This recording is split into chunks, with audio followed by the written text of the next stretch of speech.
वर्धमान महान जिन विचरे हमारे। Page number 177, समय साधन शीलन।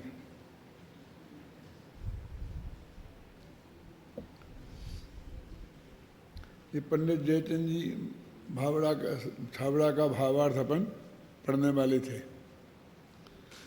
शास्त्रों में प्रत्ययों को बंध का कर्ता कहा गया है।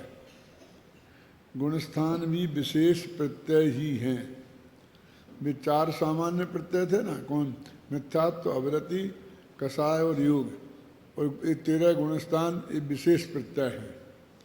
इसलिए ये गुणस्थान बंध के कर्ता हैं, अर्थात पुद्गल कर्म के कर्ता हैं। और मिथ्यात्वादि सामान्य प्रत्यय या गुणस्थान रूप विशेष प्रत्यय अचेतन पुद्गल द्रव्यमय ही हैं। मिथ्यात्वादि में भाव मिथ्यात्व वगैरह सब जो बंध में निमित्त बनते हैं, द्रव्य मिथ्यात्व तो भाव मिथ्यात्व में निमित्त बनता है।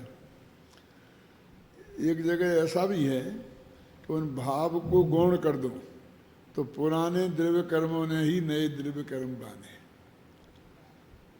सुनना इस बात को ध्यान से कि भाई पुराने द्रव्य कर्म के उदय से हमें मोह राग द्वेष के भाव हुए, माने भाव कर्म हुए, और भाव कर्म के निमित्त से फिर हमें नए कर्म बंधे। तो वो ये कहते बीच में इस भाव कर्म वाले मुद्दे को गौण कर दो तो वो जो द्रव्य कर्म का उदय है वो वास्तव में अगले द्रव्य कर्म के बंधने का कारण है, माने निमित्त का निमित्त है। तो उस निमित्त के निमित्त को हम निमित्त कारण कह के तो उसको भी कारण कह देते हैं। समझ में ना? ये यहाँ नहीं, यहाँ भी दूसरी बात चल रही है।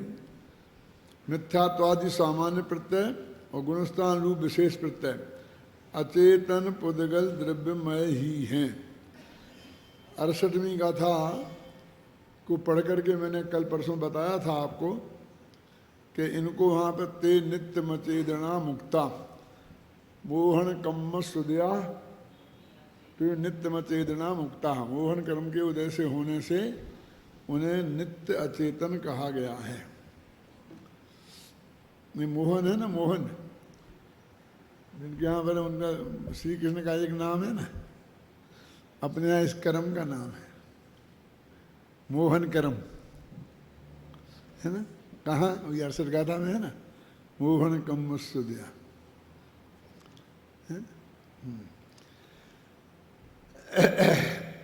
इससे यह सिद्ध हुआ पुद्गल द्रव्य ही पुद्गल कर्म का करता है, जीव नहीं।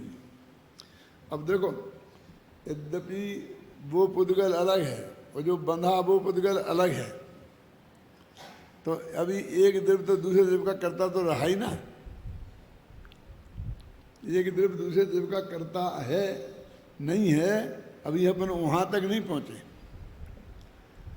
अभी तो अपना उद्देश्य क्या है कि जीव कर्ता नहीं है ये बताना है। पहले तो अपने को निर्दोष सिद्ध करना है, बाद में कौन दोषी है इसका पता चले ना चले हमें ज़्यादा फर्क नहीं पड़ेगा। लेकिन कभी कभी अपने को निर्दोष साबित करने के लिए कोई सशक्त प्रमाण हमारे पास नहीं होता है तो हम असली अपराधी को खोज निकालें और बता दें कि असली ए है, तो भी हम बच जाते हैं। समझिए ना? तो इसलिए फिर इसका कर्ता असली कौन है उसकी भी खोज करते हैं। तो अभी उनने कह दिया कि भाई पुद्गल है। अब वो एक देव दूसरे देव का कर्ता नहीं है, इस सिद्धांत में तो नहीं पहुंच पाए अभी, क्योंकि जिसको कर्ता कहा जा रहा है वो दूसरा पुद्गल है और जो बन रहा है वो दूसरा पुद्गल है। कहा ना, वो मोह राग द्वेष के परिणाम भी पुद्गल हैं, भाव कर्म, और नया कर्म बनेगा द्रव्य कर्म, वे भी पुद्गल हैं। तो अब वो बात अलग है कि वो जीव के विकार हैं, वो तो पुद्गल कर कहा है ना यहाँ तो मुहन कर्म सुद्या की वजह से, तो दो के बीच में ही कर्ता कर्म संबंध स्थापित किया ना। तो अभी अपन उस सिद्धांत को यहाँ मुख्य रूप से खड़ा करेंगे कौन से, कि एक जब दूसरे को करता नहीं है तो उलझ जाएंगे। जब जो बात सिद्ध करना हो तो हमारा उसी एंगल पे हमारा ध्यान रहना चाहिए, है ना। इसलिए गुरुदेव के प्रवचनों में आप कई दफे सुनते होंगे, पढ़ते होंगे तो पढ़ते होंगे कि भाई यहाँ ये बात नहीं है, अं ये बात नहीं, क्योंकि यहाँ तो हमें ये सिद्ध करना है, ये बार बार आता है, यहाँ तो हमें ये सिद्ध करना है, इसलिए हम ये बात कह रहे हैं। अभी तो हम आत्मा करता नहीं है, ये सिद्ध करना है, इसलिए हम ये सारे तर्क इस पर दे रहे हैं। देखो कल शाम को आपकी गोष्ठी चल रही थी बढ़िया, और ये तर्क दिया जा रहा था कि जो संसार विषय सुख होता तो तीर्थंकर क्यों त्यागें, कि चक्रवर्ती क्यों त्यागते। वो तो बहुत प्रसिद्ध बात है, लेकिन मैं आपको बताता हूँ इसी तर्क को विपक्ष में भी उतनी ही मजबूती के साथ दिया जा सकता है। तो कम से कम ये पक्ष और विपक्ष दोनों में ही चला गया तो वो लक्ष्य की सिद्धि करने वाला तो नहीं रहेगा, लक्षणाभास तो हो ही जाएगा ना, अतिव्याप्ति तो हो ही जाएगी ना। कैसे किया जा सकता है कि चक्रवर्ती, भरत चक्रवर्ती या शांतिनाथ चक्रवर्ती जन्म से ही ज्ञानी सम्यदृष्टि थे ना, हैं? तो फिर ये जोड़े भी तो उन्हीं ने थे, तो यदि इनमें सुख नहीं होता तो ज्ञानी सम्यदृष्टि में क्यों जोड़ते। ज़्यादा समझ में तर्क तर्क नहीं, गले नहीं उतरा भाई। जोड़े किसने हैं, ये 6 खंड का राज जीतने कौन निकला था, वो 6 सम्यदृष्टि भरते ही तो निकला था। तुम कह रहे कि उसको क्यों छोड़ता, उसमें सुख होता तो। हम कहते हैं कि यदि सुख नहीं होता तो क्यों जोड़ता है। तब वो यदि अज्ञानी होता और अभोग्य होता ज्ञानी, तो आप ये कह सकते थे कि भाई ये ज्ञानी ने छोड़े और अज्ञानी ने जोड़े, लेकिन तब भी तो वो ज्ञानी था ना। क्यों? फिर आप कहेंगे कि नहीं नहीं नहीं, वो गृहस्थ ने जोड़े और साधु ने छोड़े। क्या समझ आ रहा अंदर महावीर जी हैं? जब छोड़े तब वो साधु था, और जब वे जोड़े तब वो गृहस्थ था। अब ज्ञान अज्ञान से तो फिर हमें हटना पड़ा ना। और साधु असाधु पे आ गए तो ये बात भी सिद्ध नहीं होती, असिद्ध हेत्वाभास है ये। क्यों कि जब छोड़े तब तो वो गृहस्थ ही था, जोड़े तब भी गृहस्थ था, और छोड़े तब भी गृहस्थ था। साधु के पास तो थे ही कहाँ, थे तो गृहस्थ के पास, तब तो उसने छोड़े, होने पर ही छोड़ा जा सकता है ना, तर्क है ना। तो उसके विरुद्ध भी तर्क उतना ही मजबूती से उसे दिया जाता सकता है। अब प्रश्न ये है कि फिर हमारे उन पूर्वजों ने क्यों उस तर्क को वहाँ पर दिया। तो वही ये जवाब है यहाँ पर जो मैं गुरुदेव जवाब देते हैं कि भाई यहाँ पर हमें वैराग्य की महिमा बतानी है, तो हम तो छोड़ने वाला उदाहरण ही पकड़ेंगे, हम वो जोड़ने वाला उदाहरण क्यों पकड़ेंगे। वो तो सामने वाला लाए तो फिर देखेंगे हम, उसमें से नहीं तो फिर दूसरा रखेंगे कोई। तो जिनवाणी में सर्वत्र ऐसा ही प्रयोग होता है क्या कि हम तो उसी तर्क को खोज के लाएंगे ना, वो तर्क आपको हम क्यों बताएंगे जो चीज़ हमको सिद्ध नहीं करनी है, हैं? कि हम उससे कहें तुम क्या सिद्ध करना चाहते हो, क्या हमारे यहाँ सिद्ध तो हमें ये करना है कि बहु धंधी बहु दुखी। अब आप क्या करेंगे फिर जब वो कह देगा कि जोड़े भी तो उसी ने, तो जोड़ करके क्या निहाल किया? साथ में नरक तक में जो चक्रवर्ती गए हैं वो उसी की वजह से तो गए हैं। हम दूसरा तर्क रखेंगे। क्या महावीर समझ में आया कि नहीं आया? हैं? कि जो जितने भी चक्रवर्ती गृहस्थी में मरे वो सब गारंटी से नरक गए हैं, और जो गृहस्थी छोड़ के मरे वे स्वर्ग भी गए और मोक्ष भी गए। क्यों? तो ये उदाहरण हमें उससे ज्यादा मजबूत है। क्या अजीत जी समझ में? तो हम उसको भी देंगे, इसको भी देंगे, चार देंगे। उन्हें जितने खड़े रहेंगे उतने खड़े रहेंगे, नहीं रहेंगे नहीं रहेंगे। लेकिन ऐसा तर्क करने में भी लाखों में एक मिलेगा। कौन सा?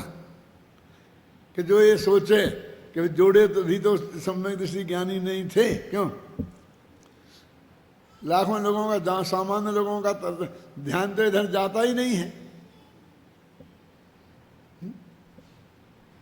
इसलिए वो भी बहुत काम करेगा हमारा तर्क।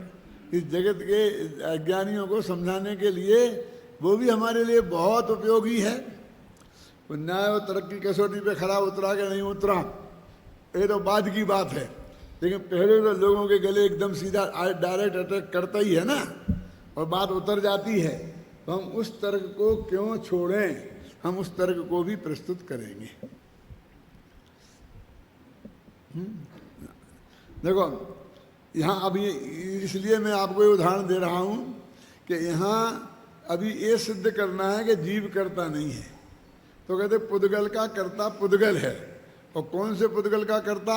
जो अभी ज्ञाना वर्णादि रूप परिणमित हुआ है, कर्म रूप वो पुद्गल कार्य, और उसका कर्ता मोहादि मोहराग देश, ये भी पुद्गल है और ये इसका कर्ता है।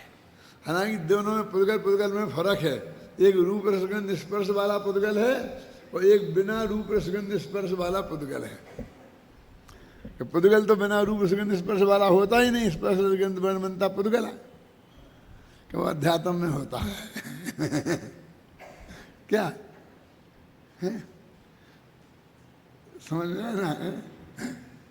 मेरे कहने का मतलब प्रयोजन भूत कथन होते हैं, और वहाँ हमको जो अपेक्षा से कहते हैं, श्रीमद् का एक वाक्य है कि जहाँ जहाँ जे जे योग्य है तहाँ समझवो ते। जहाँ जहाँ जो योग्य वहाँ वो समझना, और तहाँ तहाँ ते ते आचरे आत्मार्थी जनते। वे आत्मार्थी लोग हैं, जैसा आचरण करें। देखो लोक में भी अपन कहते हैं अनाप शनाप खाए पिए बदचलन हो तो ऐसा आदमी अस्वस्थ रहता है, बीमार रहता है, दुखी रहता है। क्या? तो अपन ये समझाते हैं ना, बहुत सारे वैद्य डॉक्टर सारी दुनिया में। और कई ऐसा भी कहते हैं साहब फला आदमी खूब तो अनाप शनाप खाता है, खूब सब पाप करता है, अपन सब जानते हैं, और मजे में ये भी कुतर कम लोग करते हैं क्या? हैं? और हमने अच्छे अच्छे धर्मात्माओं को देखे हैं तो रोते ही रोते दिखते हैं। लोग शुद्ध खाएं, अटपहरा पानी पिए, अटपहरा घी खाएं, ऐसे आए और फिर बस बीमार बीमार बीमार बने रहते हैं। और आप कहते हो भैया स्वस्थ रहते हैं, हमें तो जी ज़्यादा अस्वस्थ दिखते हैं। क्यों? ऐसे तर्क तो प्रस्तुत करते हैं ना जगत में लोग। तो कहते हैं भैया हम पहला तर्क तो ये दिए बिना नहीं रहेंगे कि अनाप शनाप खाने पीने से, अभक्ष भक्ष खाने पीने से अस्वस्थ रहता। ये भी बहुत मजबूत तर्क है, क्योंकि स्वास्थ्य के प्रति लोगों की बहुत इच्छा है। और फिर ये तुम हटा दोगे तो उसका जवाब हम देंगे कि उसने पहले पुण्य कर्म बांधे होंगे और अभी भी उदय में आ रहे तो ठीक ठाक है। बेटा जब जे बांधे गया और जे उदय में आएंगे तब पता पड़ेगा। अब वो अगले भव में पता पड़ेगा। और अगले भव की जो बात है ना, हमारे तुम्हारे सामने जो तर्क दे रहे उनके सामने आने वाली नहीं है, इसलिए वो इसे काट नहीं सकता। और ये कोई तर्क कोई झूठा थोड़ी है। सत्ता तो है ही ना, क्यों? सच्चा तो है ही ना। आखिर वो शुभम चक्रवर्ती इतनी दिग्विजय हुई, इतना हुआ, सब इतना दिनों तक उसने सुख भोगे, तो पहले में पुण्य कर्म बांधा ही था ना, हैं? और अब जो पाप किया है उसके फल में नरक गया ही है ना। माने वो भी हमारी कोई गलत बात नहीं है, लेकिन वो जरा पूरा प्रभव के तर्क के आधार पर है ना, तो वो पूरा प्रभव हमारे सामने नहीं है, इसलिए कोई लोग किसने देखा, ऐसे लोग बहुत हैं कि वो नरक में गया कि नहीं गया, वो क्या हुआ, अब तुम ही कह रहे हो, अब किसने देखा, क्यों? और कुछ लोग तो इसलिए ये भी कहने लगते हैं कि नरक स्वर्ग है कि नहीं है, किसने देखा, कहने लगते ना। तो ये सारी बहुत बातें हैं। अब इससे आपको अंदाज़ा लगा होगा कि जनवाणी में भी किस किस तरीके से कथन होते हैं, और हमें वस्तु का सही स्वरूप समझना है तो कैसे एक लेन से बंध के रहना पड़ेगा। ऐसे कुतर्कों से काम नहीं चलेगा, ऐसे कुतर्कों से हम सभा बिगाड़ सकते हैं, ऐसे कुतर्कों से हम किसी को दिग्भ्रमित कर सकते हैं, लेकिन किसी को सन्मार्ग पे लाना हो तो ये कुतर्क काम नहीं आएंगे। देखो, इससे यह सिद्ध हुआ कि पुद्गल द्रव्य ही पुद्गल कर्म का करता है, जीव नहीं। यही सिद्ध किया ना। जीव को पुद्गल कर्म का कर्ता मानना अज्ञान है। 177 पेज पर पंडित जयचंद जी छाबड़ा का भावार्थ है ना, दूसरा तीसरा पैरा है। अब इसका अपन इस पर कमेंट्री कर रहे हैं अपन अपनी। यहाँ एक बात ध्यान देने योग्य यह है कि गुणस्थान कर्ता होकर व्यापक भाव से पुद्गल कर्म को करें तो भले ही करें, परंतु आत्मा तो कर्म का करता है ही नहीं। आत्मख्याति के उक्त वाक्य की भाषा ही ऐसी है जिसमें आत्मा करता नहीं है इस बात पर अधिक वजन है, गुणस्थान करता है या नहीं इस बात पर नहीं। क्यों? कि फिर वही है, वो एक देव दूसरे देव का करता हूँ। वहाँ पर जो मैंने बोला ना तर्क, अमृतनाचार्य बहुत न्याय के बहुत गहरे विद्वान थे, क्योंकि अब भी हाल कोई प्रश्न उठाएगा तो वो कहते हैं कि गुणस्थान करता होकर व्यापक भाव से पुद्गल कर्म को करें तो भले ही करें। माने हमको कोई ऑब्जेक्शन नहीं है, लेकिन हम कोई करता है ऐसा हम कोई वो नहीं, लेकिन व्यापक भाव कैसे घटित होगा अभी हाल यहाँ पकड़ लेंगे कि व्यापक भाव तो एक द्रव्य में ही घटित होता है। व्यापक भाव तदात्मनि भवेत, तदात्मनि माने एक ही द्रव्य में व्यापक भाव घटित होता है। तो व्यापक भाव से करता होए तो होए और ना होए तो नहीं हो। अब वो व्यापक भाव का भी जवाब देंगे। एक तो बातों को समझना बहुत कठिन है, समझना हो तो उसे फिर व्यवस्थित रूप से रखना बहुत कठिन है किसी क्रम में। यदि ये बात हम ऊपर लिख दें और जयचंद जी भाव छावड़ा का भावार्थ नीचे लिखें तो सब मामला गड़बड़ हो जाएगा। स्थान का भी बहुत फर्क है, शांतिलाल जी ख्याल में आई ना। एक पैरे को ऊपर कर दो, बात तो एक ही है ना। इसे ऊपर कर देंगे तो नेति की बात हम कह ही नहीं सकते हैं क्या, उसे व्यवस्थित क्रम से कहना पड़ेगा दादा ख्याल में है ना। दूसरी बात ध्यान देने योग्य है, कहा था ध्यान देने योग्य क्या बातें हैं इसमें। पहली बात तो यह है ध्यान देने योग्य, दूसरी यह है कि यहाँ गुणस्थानों और कर्म बंधन में व्यापक भाव बताया गया है। देखो अभी मैंने बोल दिया, वही प्रश्न खड़ा कर दिया ना। अब इसे ऊपर कैसे रखा जा सकता है? उन्हें व्यापक भाव से करें तो भले ही करें। ये भले ही करने में थोड़ी गुंजाइश छोड़ दी उनने। क्या? जैसे उस अदालत में वो आदमी सिद्ध कर रहे थे अपन कि इसने हत्या की है और मैंने नहीं की, तो वो कोई आदमी सामने वाला वकील सिद्ध करे कि इसने नहीं की, तो कहता इसने की हो चाहे नहीं की हो, इससे हमें क्या फर्क पड़ता है, हमने नहीं की, हमें तो ये सिद्ध करना है। और उस वकील को भी क्या गर्ज है कि उसने भी हत्या नहीं की ये सिद्ध करे, क्योंकि उसका वकील तो नहीं है ना वो, अभी उस पर तो केस ही नहीं चल रहा है। लेकिन ये सिद्ध होते ही कि इसने की है, जो सामने वाला निर्दोष सिद्ध हो जाएगा तो ये वकील तो खत्म ही हो गया ना फिर, जो उसे सदोष सिद्ध करना चाहता है। ख्याल में है ना? इसलिए उस आदमी ने उसे पैसा नहीं दिया, तब भी वो वकील उसको निर्दोष सिद्ध करने की बात करेगा, है ना? बारीक बारीक बात पे ध्यान दें, थोड़ा सा उपयोग सूक्ष्म करना पड़ेगा। दूसरी ध्यान देने योग्य बात यह है, आपने पढ़ा तो वो समझ में आता फिर आपको क्या कह रहे हैं। यदि आता है तो मैं समझूंगा कि मैं सफल लेखक हूँ, और नहीं आता है तो मैं समझ मैं भी फेल हो गया है। क्या है? कुछ आदमी को भी समझ में आ जाए है? लिखा तो है इसमें, लेकिन कुछ आदमियों की समझ में आ जाए तो श्रम सार्थक होगा ना, है? और नहीं आए तो फिर क्या होगा। दूसरी बात ध्यान देने योग्य है कि यहाँ गुणस्थानों और कर्म बंधन में व्यापक भाग बताया है, जबकि व्यापक भाव एक ही वस्तु में घटित होता है, क्योंकि व्यापकता तदात्मनि भवेत, व्यापकता तदात्मक पदार्थों में ही होती है, ऐसा 49वें कलश में कहा गया है। क्या?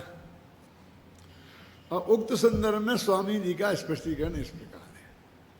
अब जो कोटेशन देने की पद्धति, माने हमने स्वामी जी के 20 पेज में उनके अंदर लिखा होगा, तो हमने स्वामी जी को इस चीज में प्रस्तुत करना उचित समझा, उनकी इस बात को कि जी हमारी ये समस्या है, एक उनने उस वक्त उनके दिमाग में आई थी और उनने उसका समाधान दिया था, वो समाधान को हमने यहाँ प्रस्तुत किया।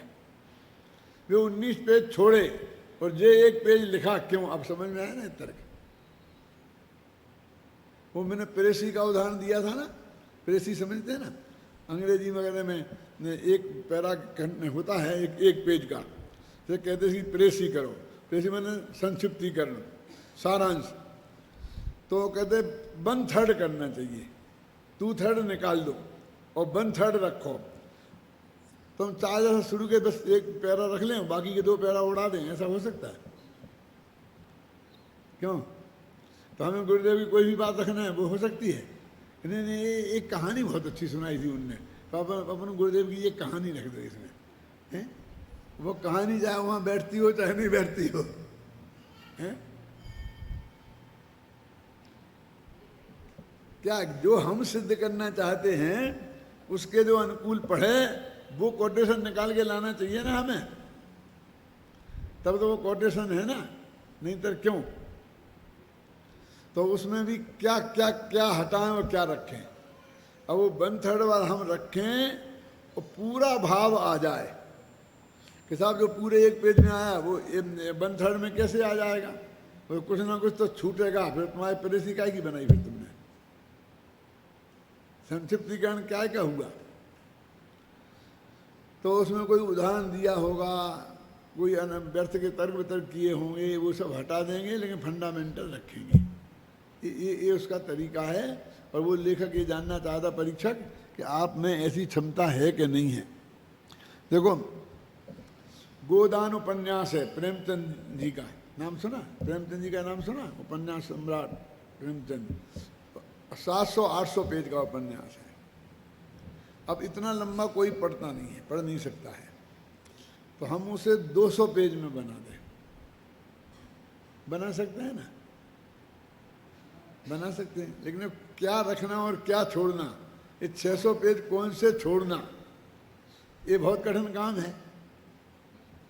वो कहानी बाधित नहीं हो, कथा प्रवाह वैसे ही का वैसा चलता रहे, कोई बात छूटे नहीं, महत्वपूर्ण। और व्यर्थ की बातें बीच में उन्हें अपनी डाल दी हो तो छूट जाए तो छूट जाए, ख्याल नहीं ना? तो वो आदमी कर सकता है। अभी अपने यहाँ ऐसे प्रयोग हो रहे हैं ना, जैसे कि राम कहानी लिखी पद्म पुराण के आधार पर, दादा ने प्रयोग किए, ये क्या लिखा, उत्तर पुराण लिखा, उत्तर पुराण महापुराण के आधार पर हरिवंश कथा, और वो कौन सा है, सला का पुरुष, तो वो ऐसे ही प्रयोग तो हैं। अब वो कितने सफल प्रयोग हैं, कितने असफल प्रयोग हैं, ये तब आप डिसीजन कर सकते हैं जब पहले उसे 3 दफे पढ़ो मूल को, फिर इसे 3 दफे पढ़ो, तब आप कुछ निकाल सकते हो क्या कि भाई ये हिस्सा व्यर्थ दे दिया, यहाँ नहीं देते तो कोई दिक्कत नहीं थी, और ये छूट गया, इसे देना चाहिए था। ये कौन निकाल सकता है? पसीना छूटे 99% लोग तो निकाल नहीं सकते हैं क्या? तो चलो उनका तो काम हो ही गया, जैसी जैसी अच्छी गई तो गई है।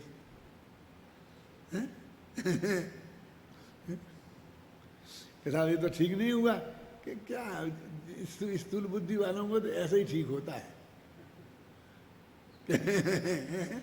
क्योंकि ये नहीं होता तो उनको तो कुछ भी, वो उसे पढ़ते नहीं हो, वो कहानी का पता नहीं चलता। चलो कुछ तो चला ना पता। देखो स्वामी जी का स्पष्टीकरण, वास्तव में प्रत्येक द्रव्य व्यापक है और उसकी पर्याय ही उसका व्याप्य है, माने कर्म है, परंतु यह बात यहाँ नहीं है। देखो गुरुदेव कह रहे हैं व्याप्य व्यापकता तदात्मनि भवेत, यहाँ ये बात नहीं है। जो बात है वो मैं गुरुदेव के मुख से ही करवाना चाहता हूँ, मैं भी बता सकता था, मैं अपनी तरफ से भी इस प्रश्न का जवाब दे सकता था, क्या आप समझे ना, लेकिन उन्हीं की भाषा में।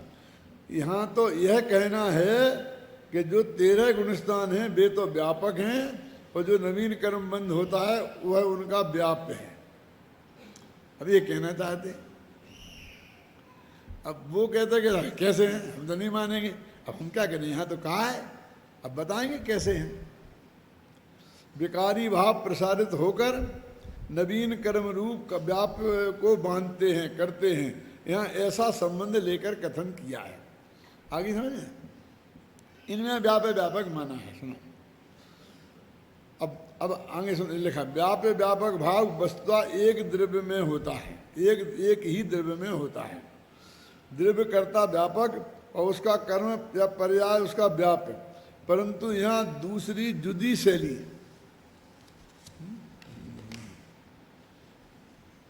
यहाँ पर गुरुदेव की प्रतिभा का पता लगता है। और ये आप लोगों के लिए, हमारे लिए तो बहुत सरल है और गुरुदेव के लिए बहुत कठिन था। क्यों, मैं अभी बताऊंगा।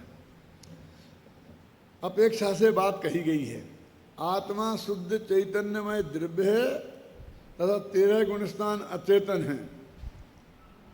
चेतन स्वभावी प्रभु आत्मा इन अचेतन रूप 13 गुणस्थानों को कैसे कर सकता है?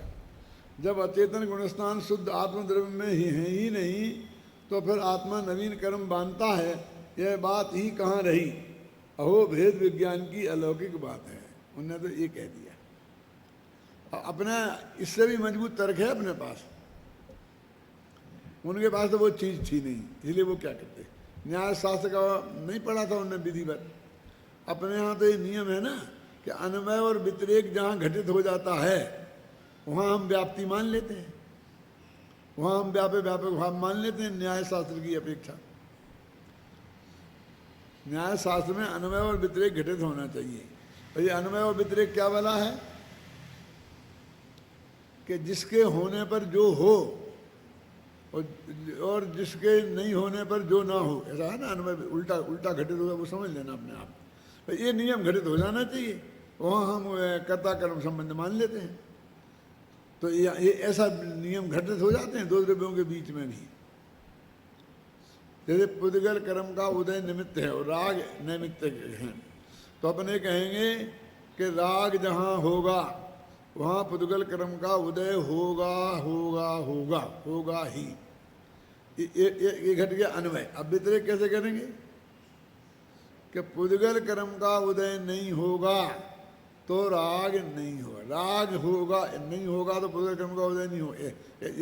ऐसा उल्टा घटाना पड़ता है। तो अन्वय व्यतिरेक दोनों घट गए, वहाँ हम कार्य कारण मान लेते हैं। और ये कार्य कारण मानना सब दर्शनों ने स्वीकार किया है, इसलिए कोई इनकार नहीं कर सकता ऐसे। इसीलिए तो वो दो द्रव्यों के बीच में कारण कर्ता कर्म सिद्ध हो जाते हैं उनके यहाँ। यदि वे नहीं माने तो ईश्वर जगत का कर्ता और जगत कार्य ये कैसे सिद्ध होगा?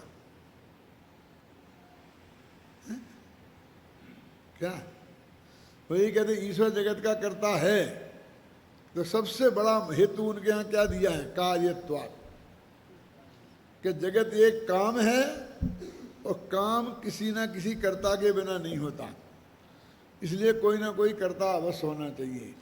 और जगत एक ऐसा विचित्र काम है, ऐसा टिपिकल काम है, तो उसका कर्ता भी ऐसा विचित्र और टिपिकल होना चाहिए।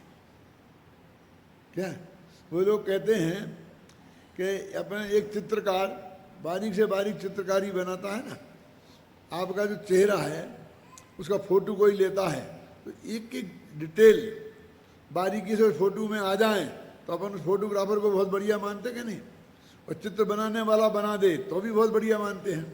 तो वो कहते हैं कि एक एक पेड़, उसकी एक एक डाली, एक एक डाली में एक एक टहनी, एक एक टहनी में एक एक पत्ता, एक एक पत्ते में 6-6 रंग, ये चित्रकारी करने कौन बैठता है? ये इतना जगत का जो कार्य, जंगल में कितना पेड़, कितने पौधे, कितने फूल, कितनी पत्तियां, अब एक दफे बन जाए, जैसे यहाँ चित्र लगा दिए जो एक दफे लग गए, लेकिन अब वो हर समय बदलने, क्यों? आम हरे से पीला होता है ना, तो हर समय बदलता है ना, हरे से पीले की तरफ दौड़ता है, तो हर समय बदल के उसको बदलते जाना, तो कितना विचित्र कार्य है ये जगत।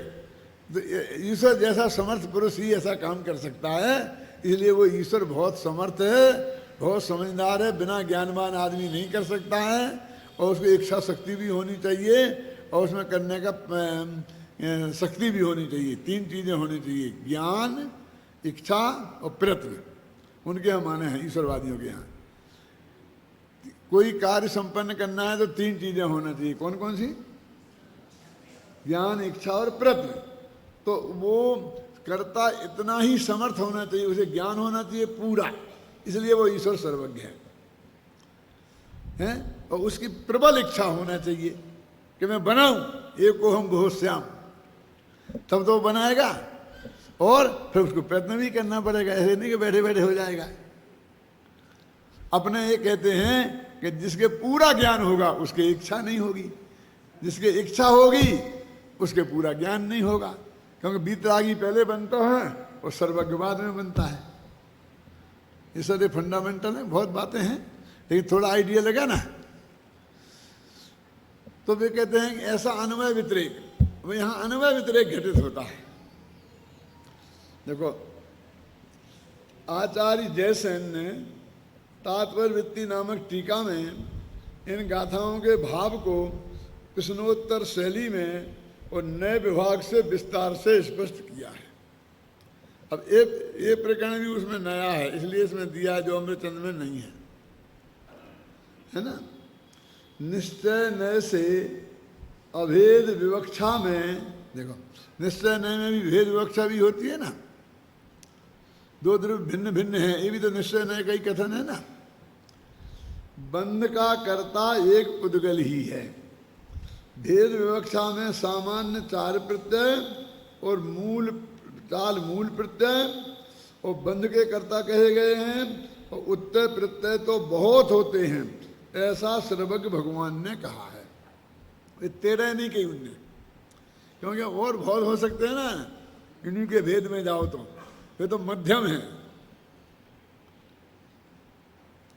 वो क्या कहते हैं, अभेद विवक्षा से हम बंध की बात करते तो एक पुद्गल का कर्ता पुद्गल है, भेद विवक्षा में सामान्य माने कौन, मिथ्यात्व, अवरति, कसाय और योग, और ये सामान्य प्रत्यय। अब कहते हैं कि और भी 13 की बात नहीं करते हैं, और भेद विवक्षा में जाओ तो असंख्य हो सकते हैं। तो सामान्य में का अर्थ क्या है? देखो ये सामान्य का अर्थ इसकी बहुत गजब है, बस जो कहीं नहीं मिलेगा आपको दूसरी जगह, और लोगों को ध्यान भी नहीं है। सामान्य का अर्थ क्या है? अभी इसको नहीं पढ़ो तो 2-2 घंटा व्याख्यान दे पंडित, फिर भी सामान्य का सही अर्थ नहीं बता पाएंगे, और यहाँ एक पंक्ति में बता दिया है। देखो विवक्षा का अभाव होना ही सामान्य शब्द का अर्थ है, कि बस विवक्षा नहीं हो जाए, अपेक्षा नहीं लगाई हो, उसका नाम सामान्य कथन है। सामान्य के व्याख्यान में सर्वत्र ही सामान्य शब्द का यही अर्थ लगाया जाना चाहिए। ये बहुत मार्मिक पंक्तियां हैं अन्ना जी। क्या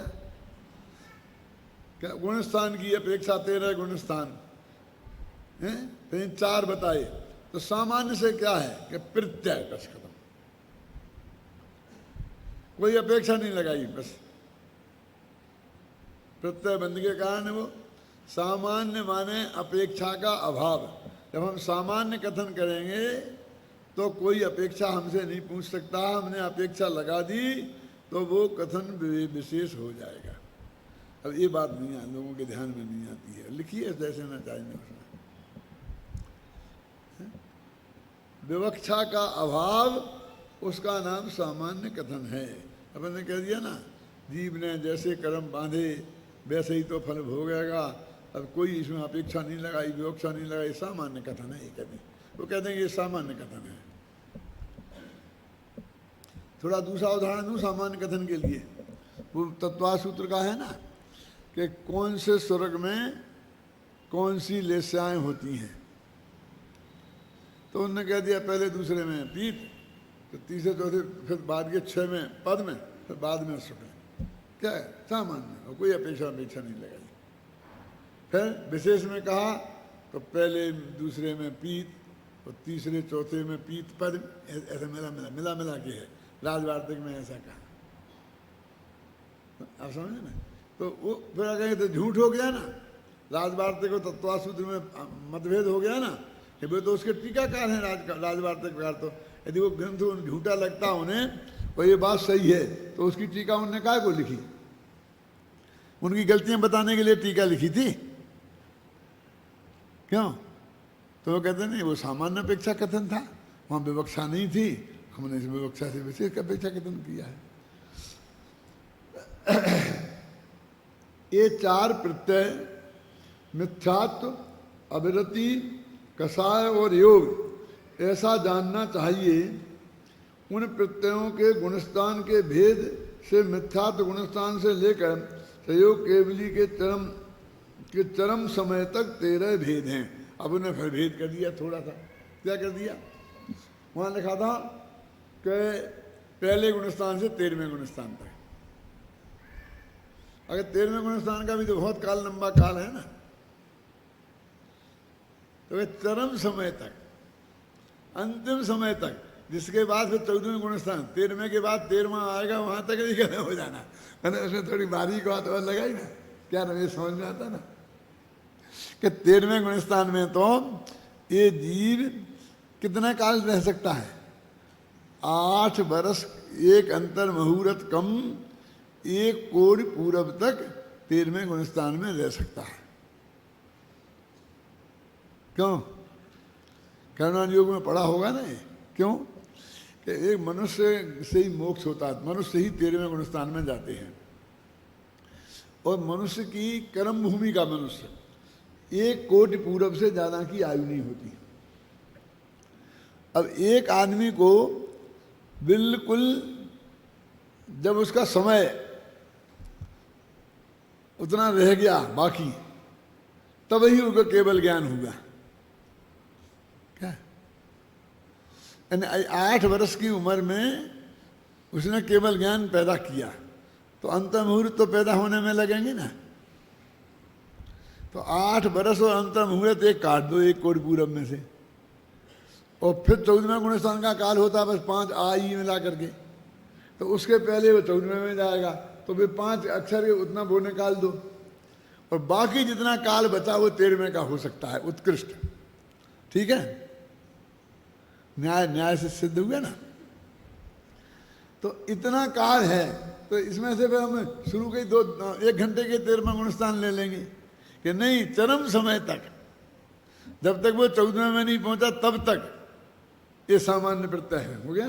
क्या हो गया? अभी हो गया, कहाँ पढ़ रहे थे?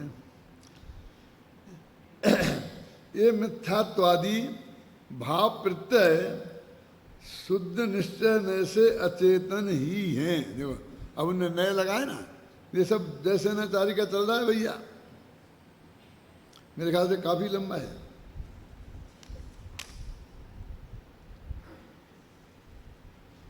कहाँ खत्म होगा? ये तो 180 पेज पे जाकर के दूसरा पैराग्राफ के बाद खत्म हुआ है। उन्हें बहुत बातें इसमें कही हैं, है ना।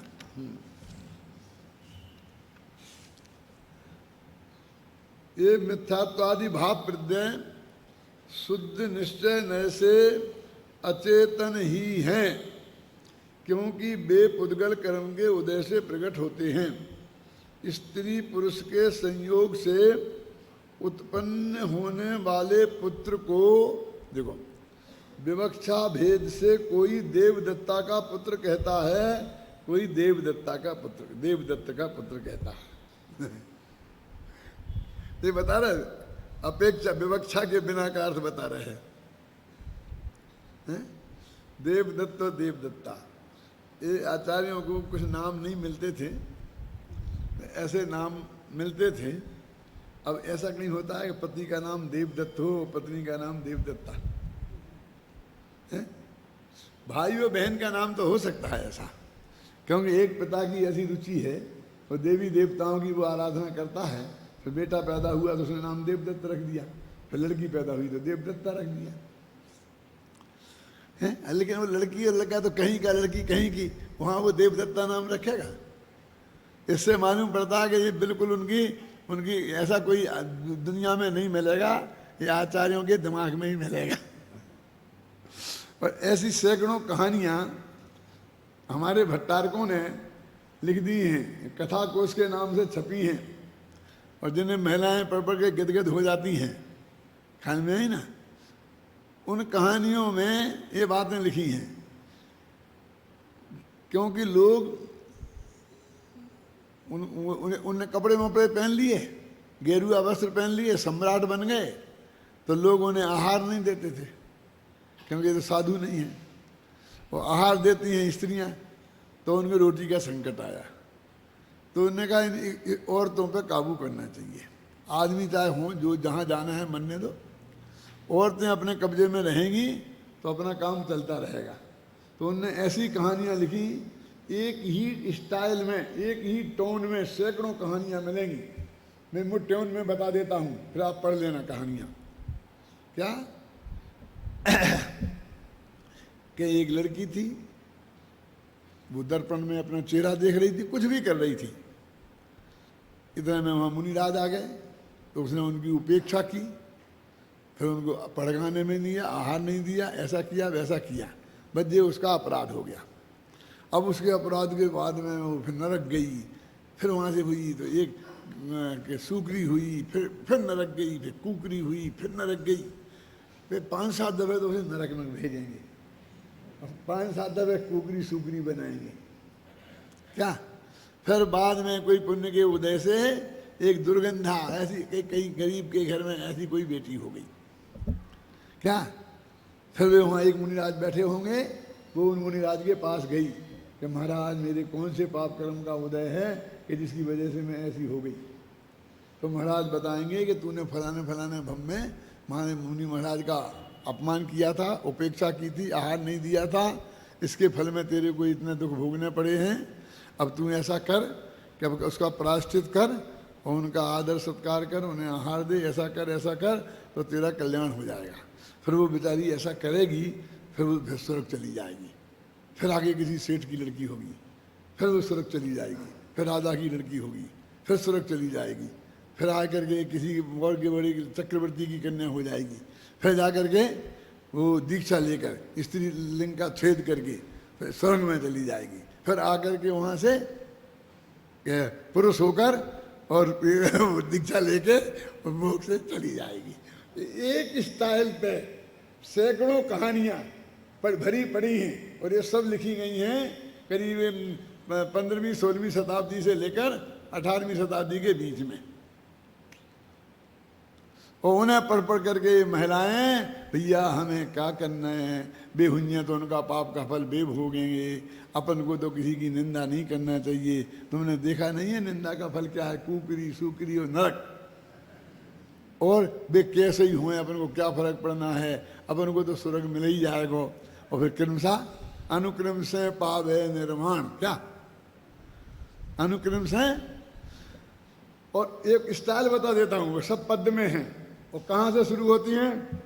जम्बू दीप दीपन में सार, भरत क्षेत्रता में सुखकार, इस पंक्ति से शुरू होंगी। और फिर भरत क्षेत्र में एक कौसंबी फलानी नाम की नगरी थी, फलाने नाम का उसमें सेठ रहता था, और उसके एक लड़की थी, आप समझे ना, ऐसा होगी।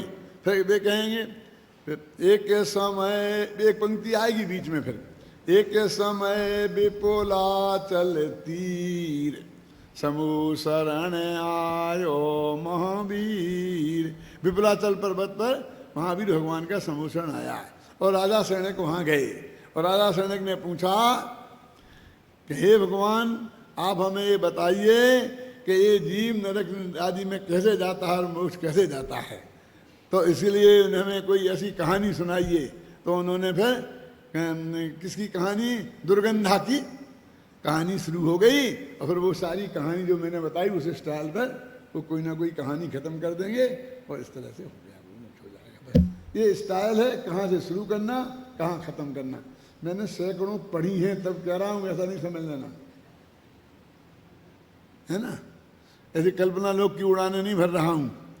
ये कह रहा हूँ फिल्म भी बन रही, टीवी पे भी जाएगा, सारा देश है, और वो भट्टारक लोग भी सुनेंगे, समझ गए ना। तो ऐसा नहीं कह रहा हूँ, एक स्टाइल में, और उसमें सब नाम ऐसे ही मिलेंगे, कैसे देवदत्ता और देवदत्त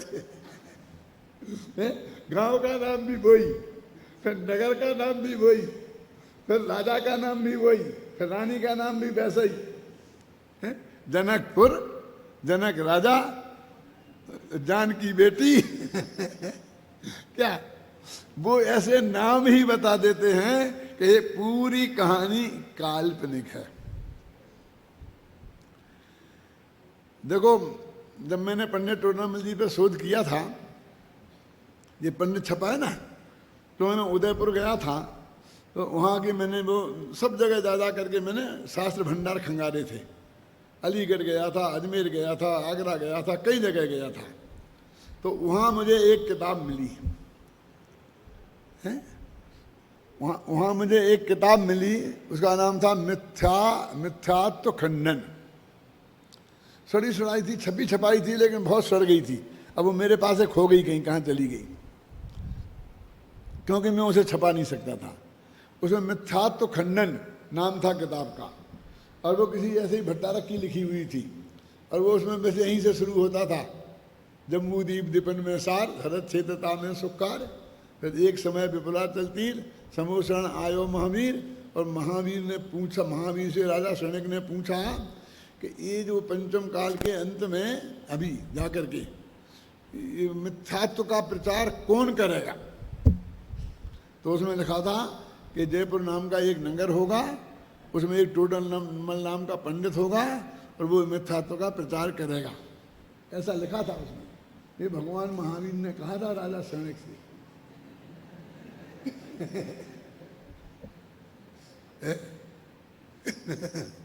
और किताब का नाम था मिथ्यात्व खंडन। फिर कोई होगा, कोई भट्टारक होंगे, नरेंद्र कीर्ति, सुरेंद्र कीर्ति, महेंद्र कीर्ति, तो वे क्यों नरेंद्र से, महेंद्र से, सुरेंद्र से कम तो कोई होता नहीं है। और कीर्ति से, अब कीर्ति तो किसी की होती नहीं समझ गए ना। और फिर उन्होंने किस तरह से उसमें मिथ्यात्व का खंडन किया था, वो उसमें वर्णन था। मैंने उल्लेख किया है अपने पंडित टोडरमल व्यक्तित्व कर्तृत्व के पहले अध्याय में, है? उसी स्टाइल में ऐसे बना दी लोगों ने, है? ऐसी गलती अपने यहाँ भी हुई है, घबराना नहीं, सुनना है। क्यों?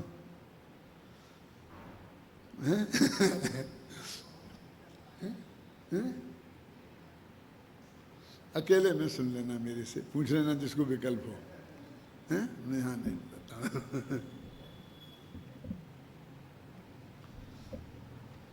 आज कहाँ चल रहे अपन?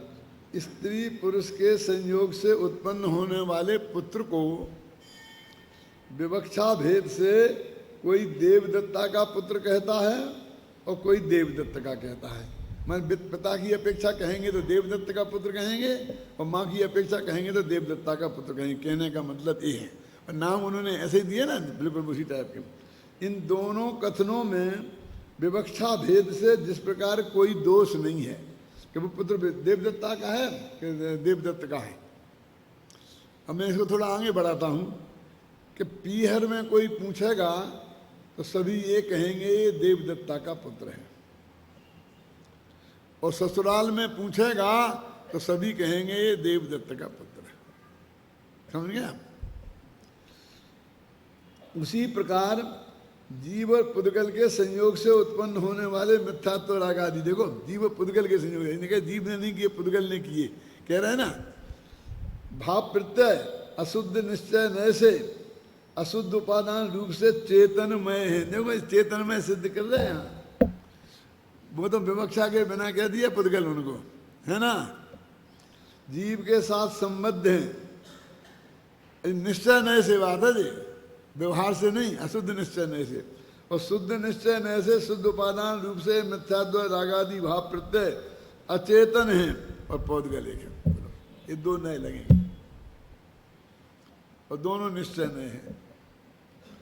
अब एक जगह लिखा होगा निश्चय नय से पुद्गल हैं, और दूसरी जगह निश्चय नय से जीव हैं। दोनों ही बातें साथ में मिल जाएंगी। अब आप क्या करोगे, जब शुद्ध निश्चय नय से जीव लिखा हो तो शुद्ध निश्चय नय लगाना, और जब निश्चय नय से पुद्गल लिखा हो तो अशुद्ध निश्चय नय लगाना। हो गया मेरे ख्याल समय है?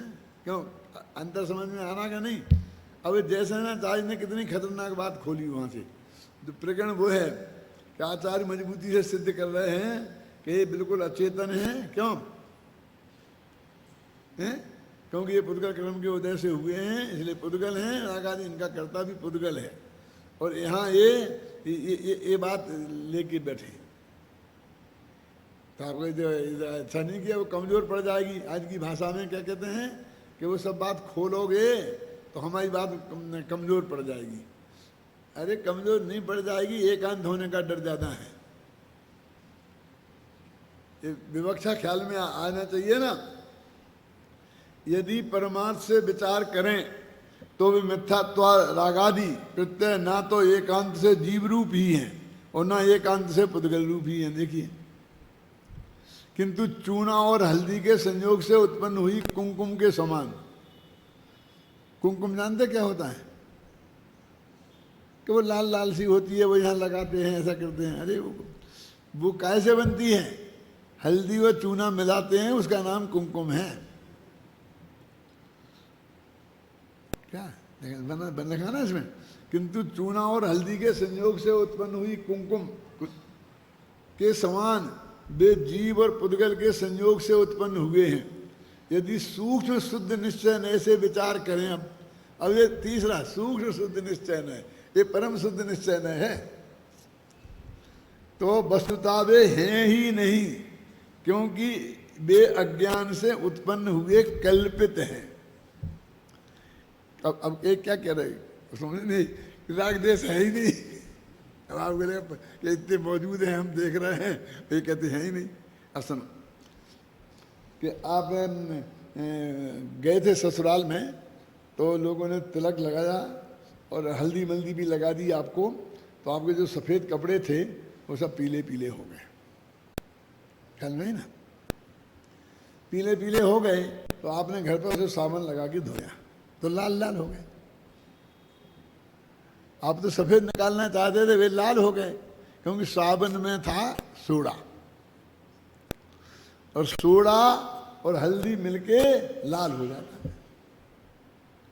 चूना चूना चूना था, समझ लो। चूना और हल्दी मिलके लाल हो जाते हैं, कुमकुम बन जाती है, कुमकुम के रंग का हो गया।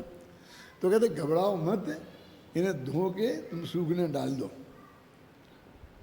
सूखने डाल दोगे धो के तो वे कैसे हो जाएंगे? सफ़ेद नहीं, फिर पीले हो जाएंगे, क्योंकि चूना धुलेगा, हल्दी नहीं धुलेगी। और चूना और हल्दी दोनों ही धुल गए, ऐसा कोई पाउडर आपको मिल गया तो सफ़ेद हो जाएंगे। तो ये कह के क्या कहना चाहते हैं? जब चूना और हल्दी को मिलाया तब वे लाल हो गए ना। लेकिन कहते चूना और हल्दी कभी मिलते ही नहीं है, क्यों नहीं मिलते हैं? कि मिलते होते तो चूना निकल गया धोने से और हल्दी नहीं निकली। दोनों को निकल जाना चाहिए था, कि दोनों को रहना चाहिए था। तो इसका मतलब है वे मिले ही नहीं थे। तो मिले नहीं की दृष्टि से देखें तो लाल रंग पैदा ही नहीं हुआ, क्योंकि चूना और हल्दी मिलते ही नहीं। ऐसे जीव और पुद्गल मिलते ही नहीं, इसलिए जीव ने पुद्गल कर्म से बांधे, ये बात ही सिद्ध है। तेन विषम बालिनी होदी बंद कथा ये बंद की कहानी विषय झगड़ा पैदा करती है। कौन सा न्याय है ये? सूक्ष्म शुद्ध निश्चय ने यहां लिखा है, और परम शुद्ध निश्चय ने, वो हुए ही नहीं, क्योंकि दो द्रव्यों का संयोग होता ही नहीं। कि माँ बाप से पैदा हुआ बच्चा किसका है? माँ के बाप का? बोलो परम शुद्ध निश्चय से किसका है? हैं? क्या परम शुद्ध निश्चय से वो है ही नहीं। क्यों नहीं है? सबसे ऊंचा नहीं, और वो इतनी बात करा कि है ही नहीं, क्योंकि दो द्रव्य मिलते ही नहीं। लिया ना? सूक्ष्म सिद्ध निश्चय से विचार करें तो वस्तुतः वे हैं ही नहीं, क्योंकि वे अज्ञान से उत्पन्न हुए कल्पित हैं। तो उक्त कथन का निष्कर्ष क्या है, अब कल पढ़ेंगे हमें।